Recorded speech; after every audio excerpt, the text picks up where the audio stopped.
Hello, everyone. We are live. Welcome back. Happy holidays. They're over. The holidays are over officially. Yes. This felt longer than most holidays for me for some reason. I don't know. I think it's because we didn't go anywhere in the middle of them like we normally do. But yeah, this was. I mean, it's nice. It's nice to have like the house back and my office back and everything kind of working, somewhat normally and back to the world. But you guys were both. You guys have both been traveling like crazy. Well, Kevin more than me, but yes. Yeah. So you guys were both. Yeah, I actually hate to see the holidays end. I mean, because it means my grandkids go back to Chicago. Yeah. And, my life kind of goes back to normal. But basically I had spent a lot of time on the road, so I had sort of asked to have, a couple of travel-free weeks and didn't really go anywhere. And then, got back into it, obviously. The only major trip I took was to the owners meetings, and then I ended up going to the Centennial Classic where Mike was, and that was worth it. The first couple of periods were not so fun, but that third period made it all worth the price of admission. And then I wanted to go to the Winter Classic because I've gone to all the previous Winter Classics, but the logistics were not favorable for me in terms of getting out of there Sunday night and getting to the game at such a time where I wasn't hurrying and didn't have enough time to do the kind of things that we do before, like a Facebook Live and so forth. So, I did see it, watched it from home, and the weather cooperated. I think it start pouring like right after the game finished. Pretty much. Yeah. So the first 40 minutes of the Centennial Classic were sponsored by Sominex and Tylenol PM. That's how bad it was. At the what now? At the Centennial Classic, the first 40 minutes were so boring. They were sponsored by Tylenol PM. It was just Well, the two things where I seem to be most at odds with fans and other members of the media are the fact that I thought the USA's problem at the World Cup was that they weren't good enough, as opposed to being the roster in Tortorella. And like I think the outdoor hockey is just terrific, and I don't think it's run its course in the least. And I know that's not the mainstream opinion. I mean, I read Twitter and people think that it's that it's become blasé, but these things aren't really about. I mean, obviously there's a national piece to it all. I mean, they want the ratings to be good and everything, but they're so big in the markets that they come to. That's the thing. It's all about the local markets, and when you're there, they're big and they're huge. And I talked to some people in St. Louis who just said it was unbelievable that people were all excited about it, and it was fun to be there. And that I wrote a blog yesterday about why they're I think they're still appealing and why they will continue to grow. And one of the elements is people like the subplot of the weather. You're right.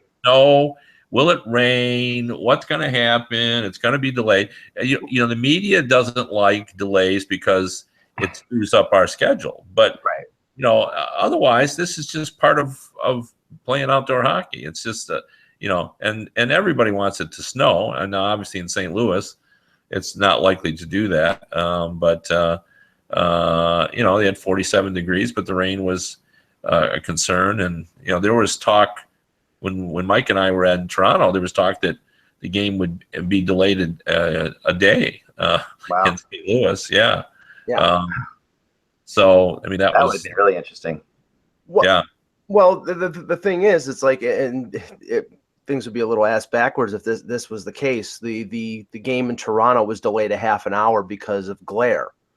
And then if the game in St. Louis had been delayed because of rain, make up your mind. You're delayed because it's sunny, and you're also now you're delaying it also because it's raining. So make up your mind here.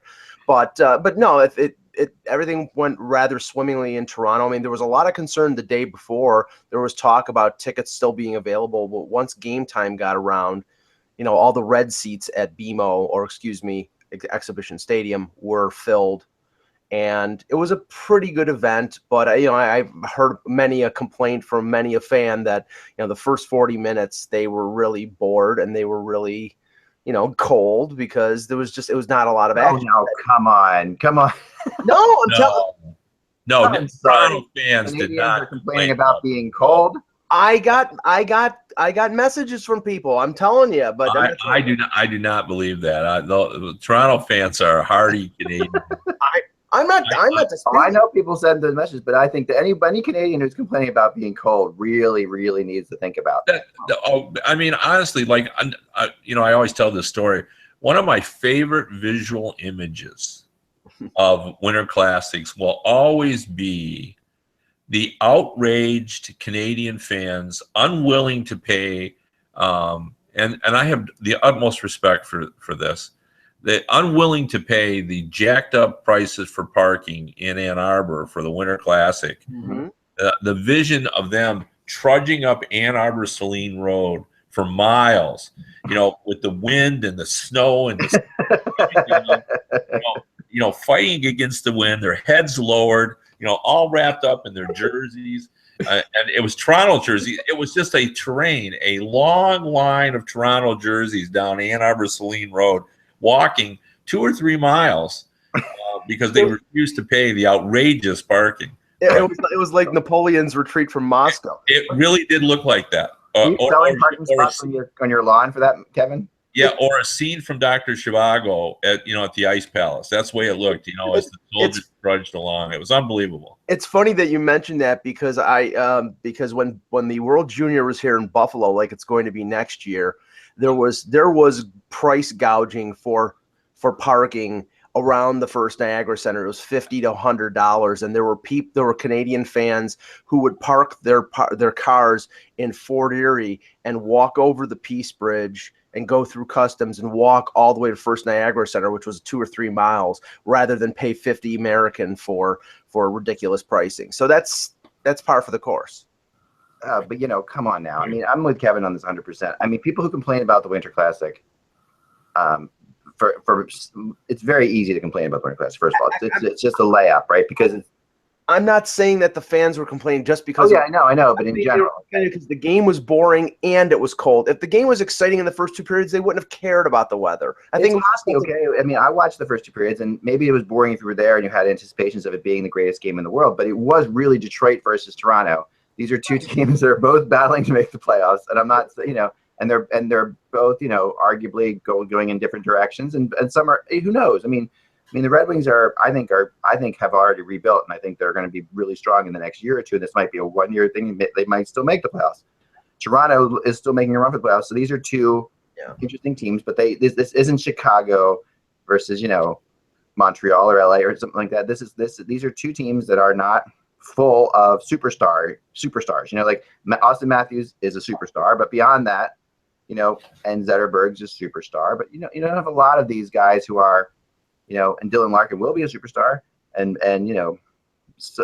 Marner will be a superstar. But I mean, all this stuff is, to me, you have to be at one of these games to understand how it is. You're right, Kevin, completely. It's like the All-Star game in that way to a degree, but even more so, even more interesting, because the All-Star game, isn't that interesting of a game. This actually you do actually get good games. But the excitement that the city brings out is absolutely worth it. And they can do as many outdoor games as they want to. In my opinion, it doesn't matter. Like, I don't think it's gonna. You don't have to. This was the highest rating, 15.5 rating in St. Louis, was NBC's highest rated regular season Blues game ever, which is, in the market for the Blues, which is good. I mean, and granted, the weather has played such a big part of this since the very first Winter Classic. Yeah. And it's funny because I was on this weekend on XM radio. I don't know if you guys were listening or not, but they were playing the first Winter Classic a lot, the replay of it on XM radio. And there really is nothing like listening to a radio replay of a game.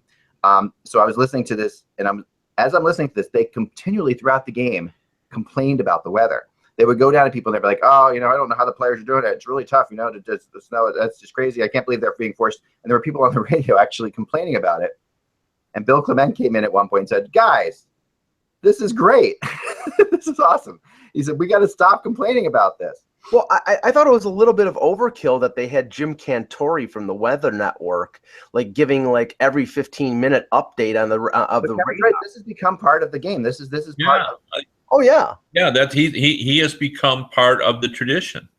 And if you're used to watching it, he comes on and he's he adds in some commentary about the game now too, which I think is kind of fun.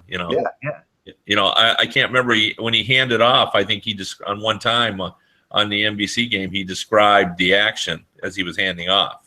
Because Doc obviously can't say what's going on because he's given the weather, and he just threw in some play-by-play as he handed off to Doc. Which he's great. He's hilarious.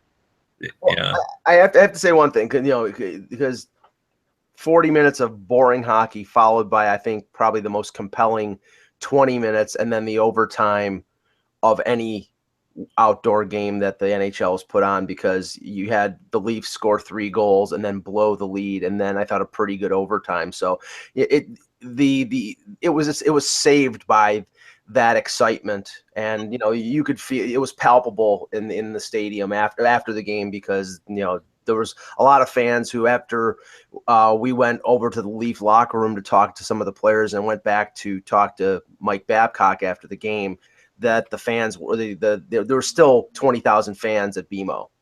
Oh yeah, no, everybody was, and what it felt like from afar. Okay, we're watching it from afar. Is it felt as if these coaches, these really 2 very hardcore coaches out there, coaching these games, both, one the disciple, the other completely. That's a great story, of course. Completely trying to keep their young players on point, trying to make sure that they play solid hockey for 2 periods, and then the third period, it was just like, we're young players, we're gonna win this game, and they went out and they just did it, and it suddenly became way more exciting because but you could, I think the first 2 periods were about the coach's credit, that they were trying to make these teams not give the puck away, not make stupid plays, and think defense first, and then in the third period, the youth just kind of took over, like the youthful excitement about we're gonna win this game, and that was what was fun about it, from my perspective.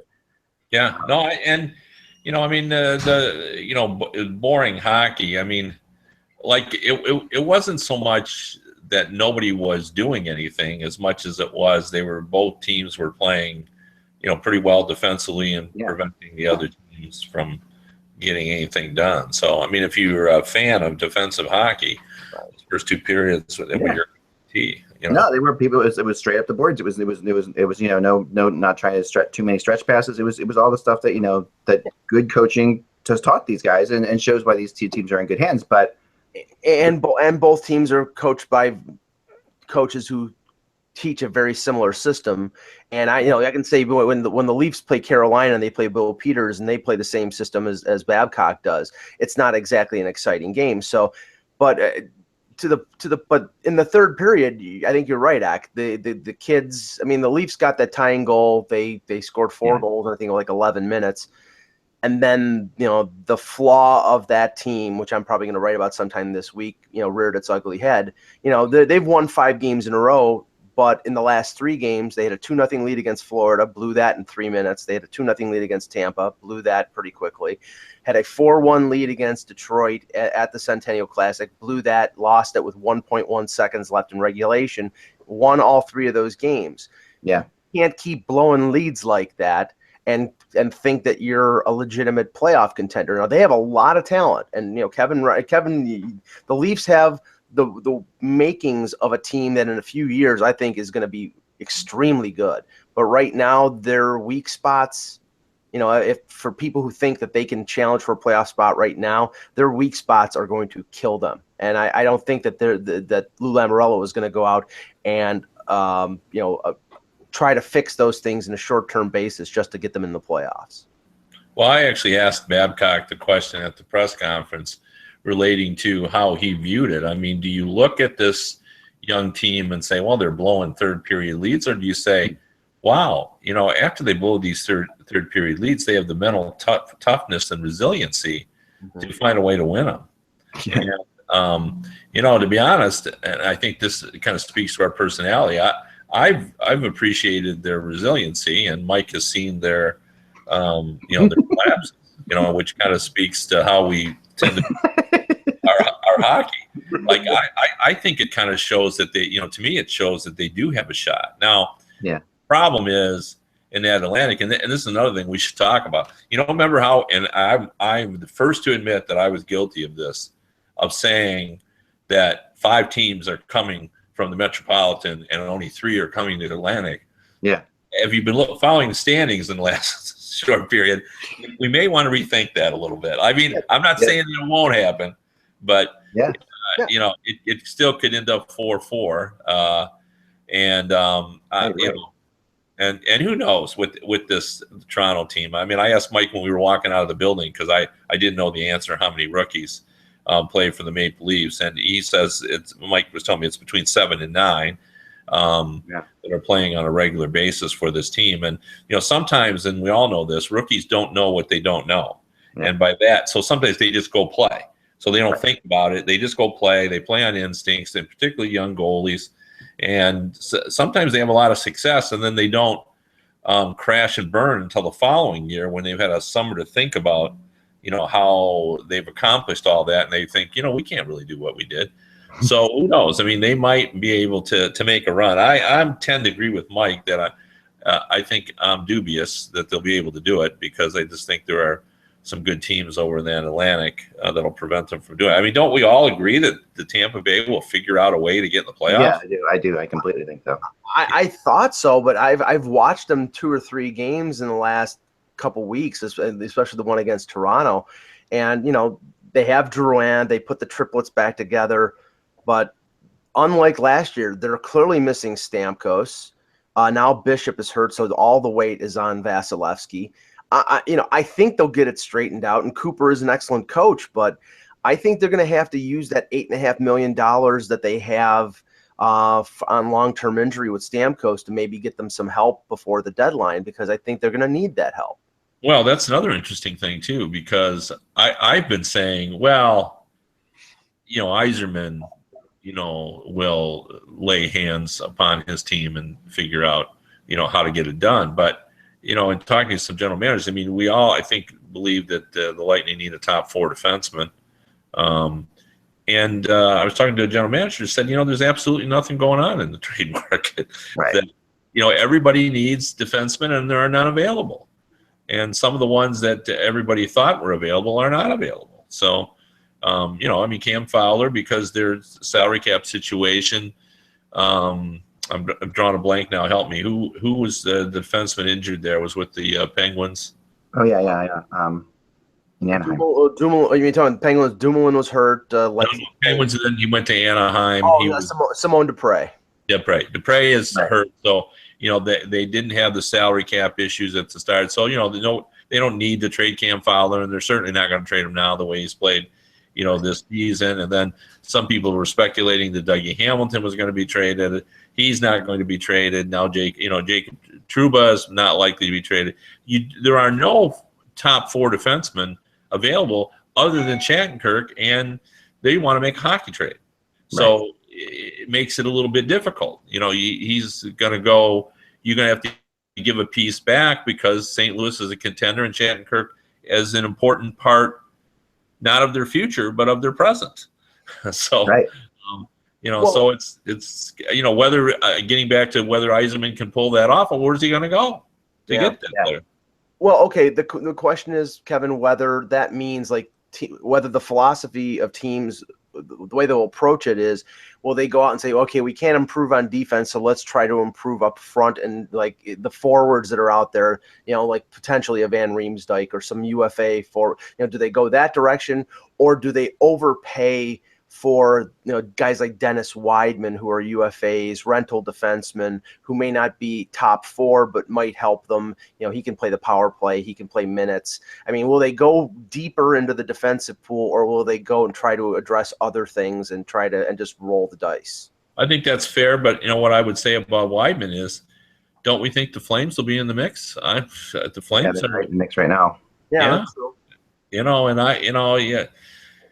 you know, getting into the playoffs, getting an invitation to the party is crucial now, because you know, everyone sort of believes if they can get into the party, you know, they may be able to shake it all night. You know, I mean, So no, especially if you have a strong goalie. I mean, that's what I keep saying. You know, it's all coming down to good, because there really are 5 teams in the East and 3 teams in the West that I think are going to make the playoffs. I think there's 8 teams, you know, that you can look at, and that, you know, that. So I look at the 5 teams in the East, you know, as you know, so Montreal, Columbus at this point is a playoff team. Yeah. Montreal, sure. Columbus, Pittsburgh, the Rangers, and the Capitals are all there. Those 5 teams are playoff teams, right? But it's very possible that Tampa Bay and Toronto end up in 2nd and 3rd in that division, and Ottawa and Boston fall out of there. That's not hard to imagine at all. Yeah. I kind of kept waiting for Boston to fall out, and they've kind of hung in there. Oh yeah, they're definitely hanging in there. So. But they're a true, they're a true 500 when you look at it. So they still are. 20, 16, and 4, whatever. So. Well, the thing that has to be concerning for Boston right now is, Backes got hit by William Carrier of the Sabres last week. Yeah. He's concussed again. He's had chronic concussion problems. You don't know how long he's going to be out of the lineup.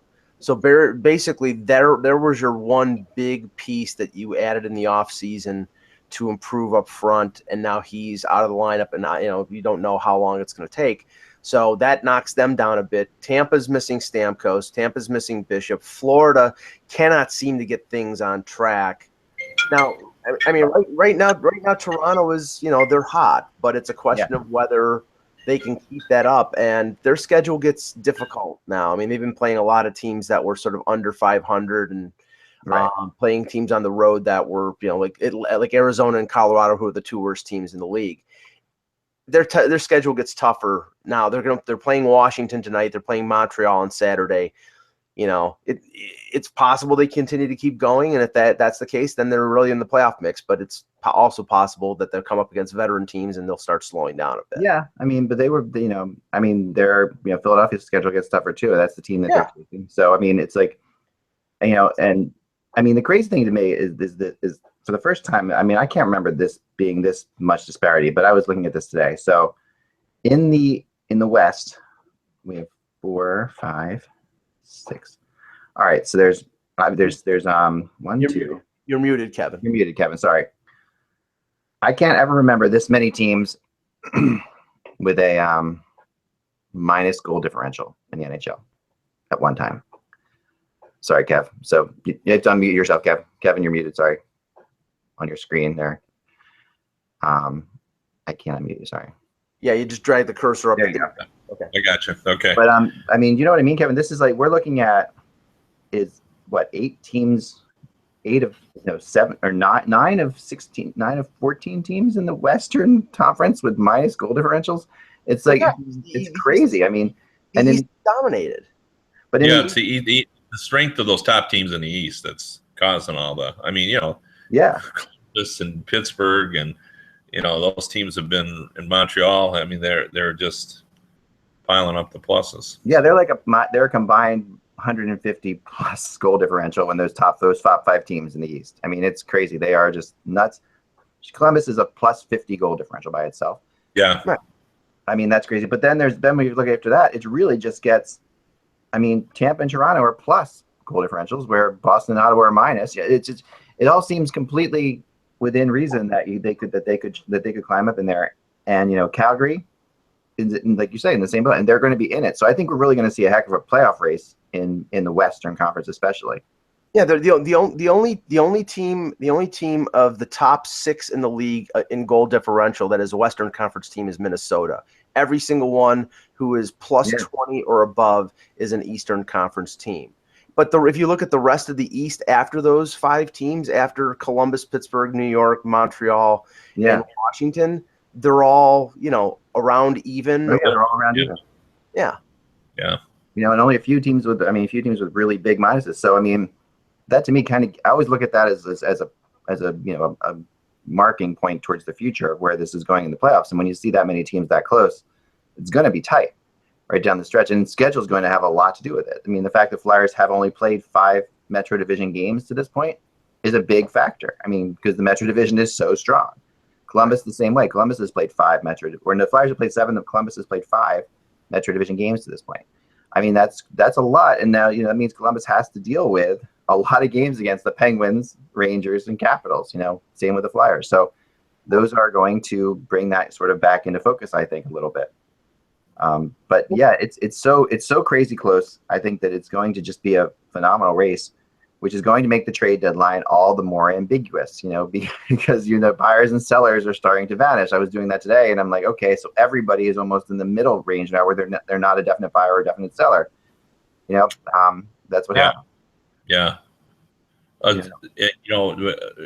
Sort of related to this, but more to what we were talking about before. Mm-hmm. Mike Babcock had a great quote, and Mike was there for this, and he was just talking about the mental aspects of the game. And he goes, playoff hockey, you're just up one or down one all the time. Mm-hmm. Up one or down one. You got to love the duress, you got to love the grind, just the way he said it. I mean, and he was talking about his own team and how basically talking about, in the, being able to rise up and, win those games. And, that's funny because that is an element that two players both mentioned about Austin Matthews, is that, he loves the challenge of sort of rising up. And he's obviously the flag carrier of this Maple Leaf team. So maybe they, if that's what Babcock is teaching them, maybe they are preparing themselves to be in the middle of that, playoff race. I remember what Crosby did his first year in Pittsburgh, right? Did they go to the playoffs in the first year at Pittsburgh?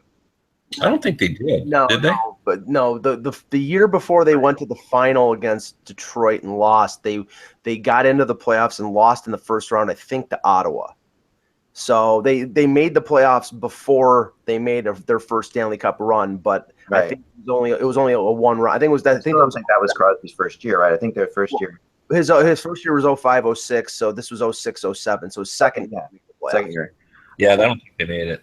I mean, they really remind me of each other in that big game type feeling, like that they both have that, and I wrote about that the day of the Centennial Classic too, that, I just wrote, you can count on Austin Matthews doing something spectacular, because that's his coming out his first game scoring 4 goals. You saw it right off the bat, that he just has that, this is huge, and I think it kind of even threw him for a loop that he scored 4 goals in that game, but he has the ability to find moments and pick moments, that's such an unteachable superstar-ish characteristic. That's just insane. I mean, he went on a 10-game scoreless streak, right, for a while there.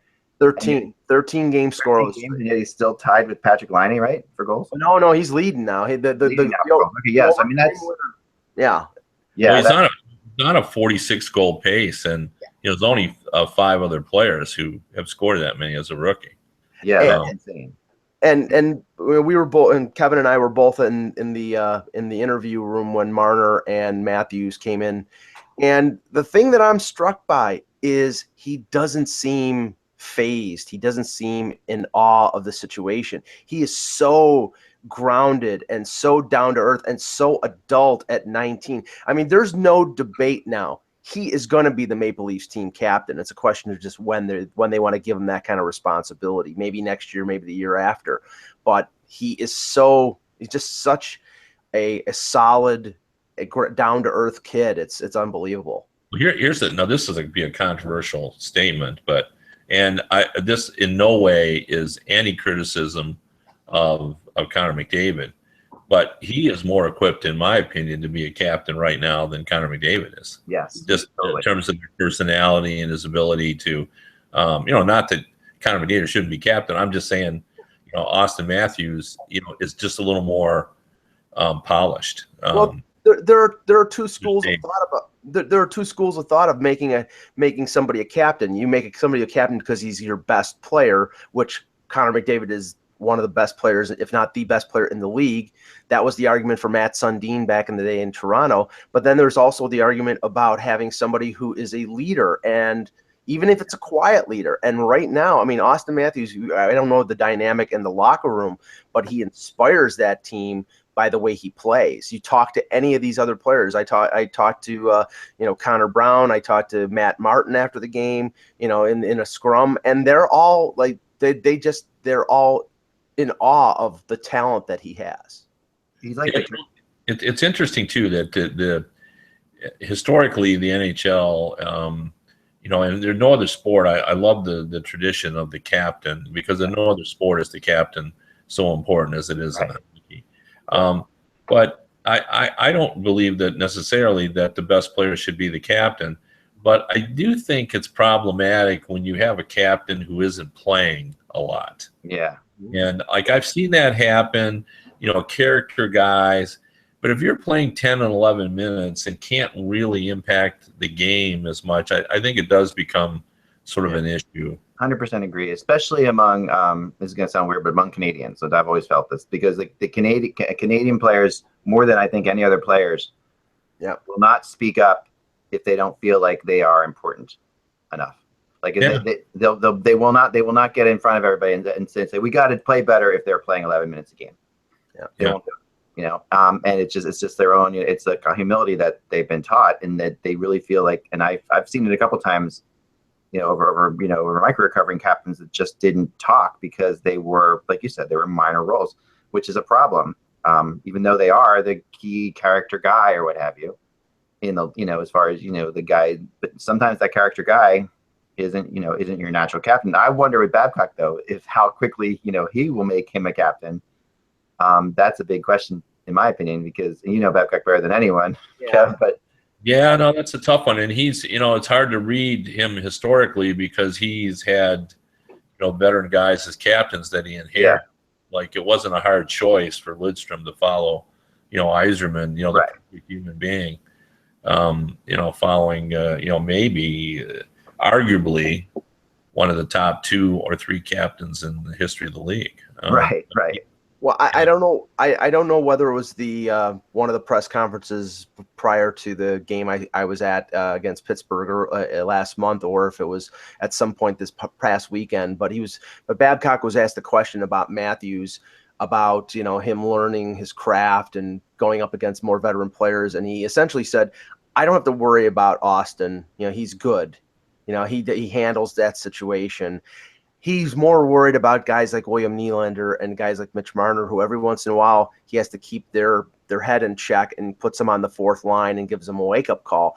He hasn't had to do that one time with Matthews, and with the way Matthews is playing right now, I mean, obviously he doesn't have to do that right now. I'm not saying he won't do it, but right now he doesn't feel the need to do it. Well, he said even at the Centennial Classic, he brought up, and he said, in the beginning, he had to protect Matthews, and by protect, he meant, he had to sort of manage his minutes and put him in the right spots and not overwhelm him with certain matchups. And he said, I don't have to do that anymore.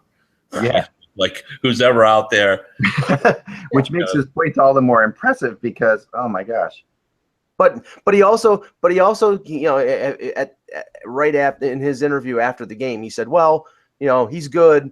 But he was on the ice for that game-tying goal, and Zetterberg got 3 points, and Mantha got 3 points, and so he was sort of keeping things down to earth. I mean, everybody's euphoric the fact that he's got 20 goals in less than 40 games, that he scored 2 goals in the Centennial Classic. That right now he's the leading, probably the ahead of Line A in the Calder, if the Calder was voted on right now. But keep things in perspective. We're not even halfway through the season, and things can change pretty quickly in this game. Yeah, yeah, no, they can. But I mean, he's like you said, Mike. His personality is such that it's just he's got that like Terminator-esque type stare to him that it really is just completely. He has it on the bench too, and he has it all the time on the ice. And he's in talking to him, he doesn't break character from that. And very often he's so businesslike. It's just crazy. And I think when you look at a really interesting statement, Kevin, that you made about Connor McDavid, because I think the thing that hit me about Connor McDavid this year was the Brandon Manning thing, which was really kind of surprising, and then that was something I don't think you would have heard from McDavid. From Matthews. Yeah, I agree with that. That's just not his. And there was nothing wrong. I wasn't bothered by the way Connor McDavid handled it. Those kind of things happen. But I agree with you that that's not what Matthews would ever be involved in. He never would have said it. He never would have brought it up, in the first place. And it was, and knowing Brandon Manning, I know Manning didn't intentionally try to hurt him last year. And you keep watching it, he didn't try to hurt him last year. But that Manning also knew he could try to get inside his head. Well, let me bring this up because I think this is interesting, and I've written this, but not everybody reads my stories, but so I'll bring it up here. But the criticism of the American program as it went to the World Championships is that they're having a hard time getting players to go over and compete, and sometimes the roster looks sketchy, if we can use the word. You know, they're just not getting a lot of players. And I have written that the group that's now coming up, this new generation of players, and there's a Fab Four, maybe even a Fab Five players. I'm talking about Austin Matthews, Jack Eichel, Werenski, Kachuk, and I'm leaning.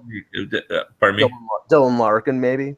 Dylan Larkin for sure, Fab Five, but I'm also thinking Clayton Keller, deserves in there as well. And I'm just talking guys who are still very young. So like Seth Jones doesn't qualify, for example. Right. But that group, what makes them special is at some point, depending on when the how the playoff situation works. Like, there was a rumor floating around that a few years ago when Crosby got on the horn and people talked and, like, boys, let's go over and win a world championship. Right. This group with Matthews being the Pied Piper will do that some year. That Matthews will call Larkin and Kachuk and said, hey, why don't we all go over and win a world championship? Yeah, right. Like they there's a camaraderie there, and there is a connection, and they're the right personalities. They get along. There's a respect, all that. And I think maybe that is what makes this next generation of Americans just a little bit different than the last generation, is the connection.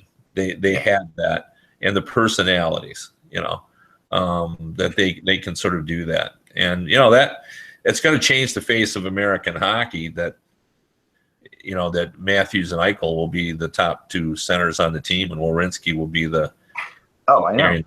And Seth Jones and Dylan Larkin and Kachuk. I mean, Kachuk's dad changed the face of American hockey with Bill Guerin, because he was the first American. Those two were the first Americans who would go into the corner and be the enforcers. Like they were punishing instead of getting punished. Yeah, and hold players accountable. I think that was the other thing I've noticed about those guys. They were the kind that would hold Jeremy Roenick to the world and stuff like that, and accountable. Well, yeah, a lot of it. The guy they held accountable was Mike Modano, who was their line mate. In the World Cup, it was and by accountable I meant they just wanted him to play the way they played. And I've had amusing conversations with all three of those guys about how that because he was sort of the beach boy looking guy, but it's not like he couldn't take that. I mean, he played in the Western Hockey League, right. Where he had those boyish good looks, and that was before American players were doing that on a regular basis. And he was from Michigan, and the agreed upon format in Michigan that was established by Pat LaFontaine was to go to the Quebec League. Okay. And Mike Modano, they called and said, "When you want to come out to the Western Hockey League?" He said, "Sure, I'll come up." And that's pretty much how the conversation went. Here's hoping that Austin Matthews and the gang of five decide to go this year, because the World Championships this year is in Paris and Cologne, Germany. So I volunteer to cover that. There you go. I mean, and I also think the other person to put into that group is, and I know you're not doing Seth Jones in there because he's older, but and is also the Johnny Gaudreau, who is completely. Yeah. I mean, when you think about the superstars of the next U.S. team that we see, which will either be at the Olympics or the World Cup of Hockey. Sure. Gaudreau's a major player on that team, and yet that team is completely. I mean, we're going to see such a drastic change, I think, in Team USA from what we just saw at the World Cup to the next time we see them play together. Well, and and I didn't include those older guys, but another guy who's sneaky good is Trocheck. Like Trocheck would be a figure on that team because he's a versatile player. He'll be the Swiss Army knife, as Brian Burke likes to call him. He can do a lot of different things, and he'll play on that team. And the amazing thing is Patrick Kane is still young enough to be. He'll be still in the prime of his career while these boys are doing. So suddenly the Americans, their group just looks a lot better. And we talked about this during the World Cup, but the Americans now, I just looked it up this morning for a story I wrote. They're at 25.9% of the league now. So now 26%. They've grown another percent. Wow. So the 26% of the league. There's more good players than ever before. But what they've been lacking for the last 10 years is great players. Yeah. A lot more very good players, but just a little bit lacking in great players. Well, now they got the great players to go with all. I mean, I can't wait. It's partially why you want to see the Olympics happen, because it just will be so incredible to see that team in and of itself. And and gosh, I mean, just where they're heading, and you saw some of it on display, for the North American team. A lot of those American players there, that were on that team that would have made the American team so much better. It's going to be almost unrecognizable. I mean, the amount of players that are on that U.S. team, the next U.S. team we see. I mean, it's going to be, like you said, Patrick Kane's going to be there, obviously. And there will be other players there, a couple defensemen, and goaltending, I imagine, will be. Who knows who the next goalie will be for Team USA, right? But could be Tyler Parsons. Yeah. I mean, I think for the next few years it'll still be Jonathan Quick, but yeah, it could be Corey Schneider. You don't know. Yeah. It's a really exciting time. Could be John Gibson. I mean, sure.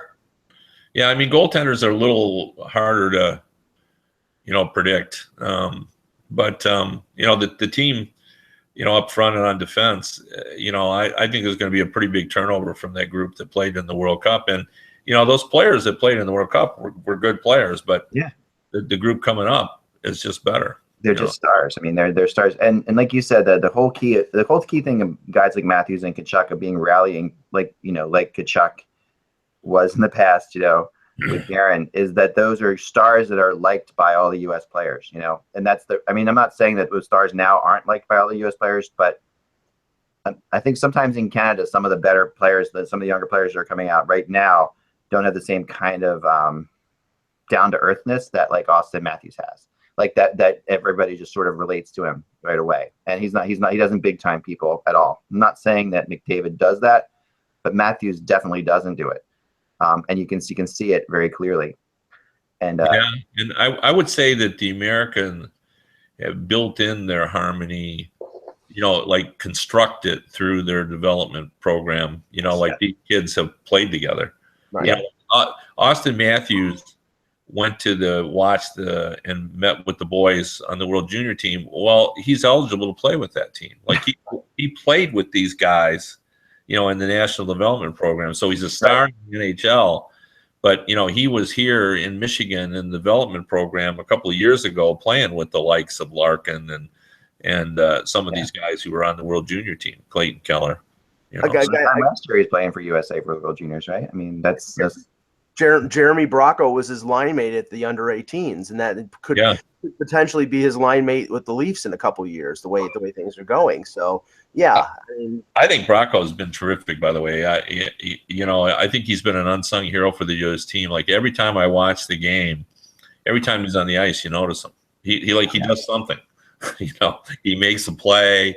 He's involved in it all. Like I'm very impressed by him. I think that was a very good second-round pick by the Maple Leafs. Well, yeah, and the World Junior semifinals are coming up too, so those will be fascinating to watch, and hopefully leading us all to another USA Canada crazy final. Well, Canada's going to have some trouble because they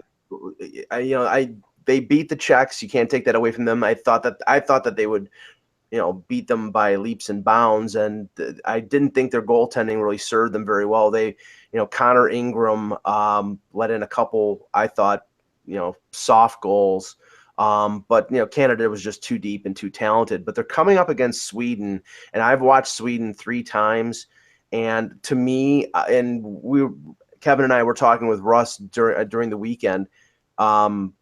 Sweden is loaded. They have potentially the best line in this tournament with Alex Nylander, Joel Eriksson Ek, Minnesota's first-round pick, and Carl Grundstrom, who's a Toronto draft pick.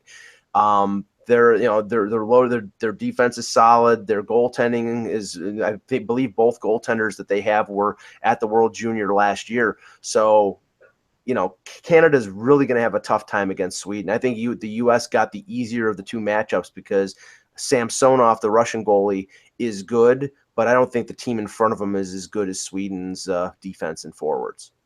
Let me say this, though, about that. And because I've gotten emails from readers suggesting that, okay, because generally, as tradition has it, if you're an American, what you believe is that you always end up having to play the Russians, and the Canada takes advantage of some upset, and they play, Denmark or right.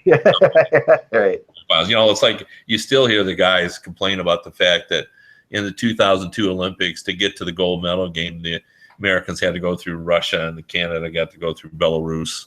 Right. Upset. But this time around, people think that the Americans got an easy path because of Russia. But and when I tell this to people, they're stunned by this. Russia has medaled at the World Junior Championship 20 of the last 23 years. Yeah. Canada has medaled in 4 of the last 7, which is exactly what the U.S. has medaled in. Right. And Russia has medaled in 6 of the last 7, and if they medal again, it'll be 7 out of 8.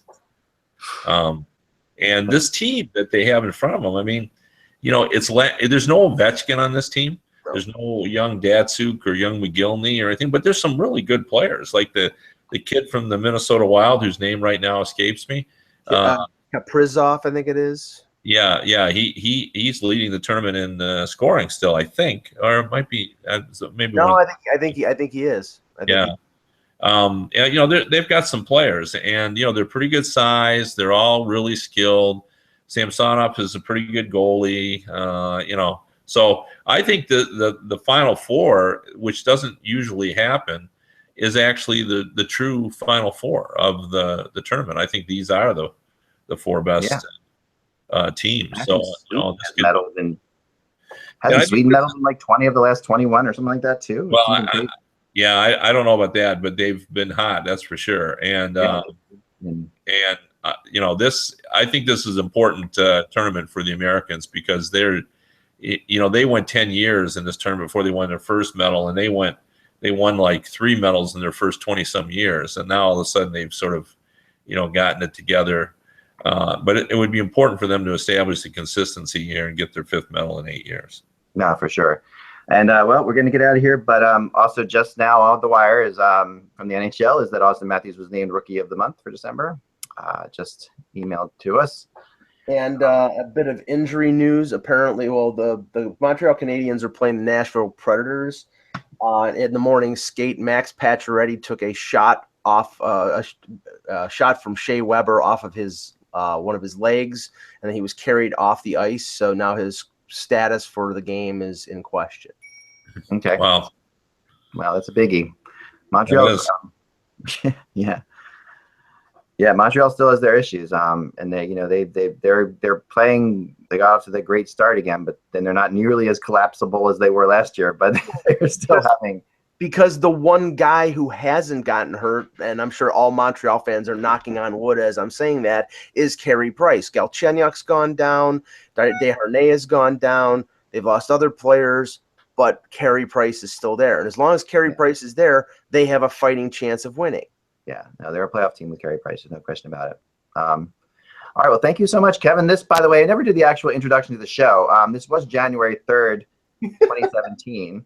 And that was Kevin Allen from USA Today, who you can follow at by Kevin Allen on Twitter, and that's Mike, who's at Mike in Buffalo. Definitely give them a follow and check out all of Kevin's articles on the USA Today. And thank you so much, guys, for joining in. Remember, without the buzz, it is just hockey. We will talk to you tomorrow. See you then.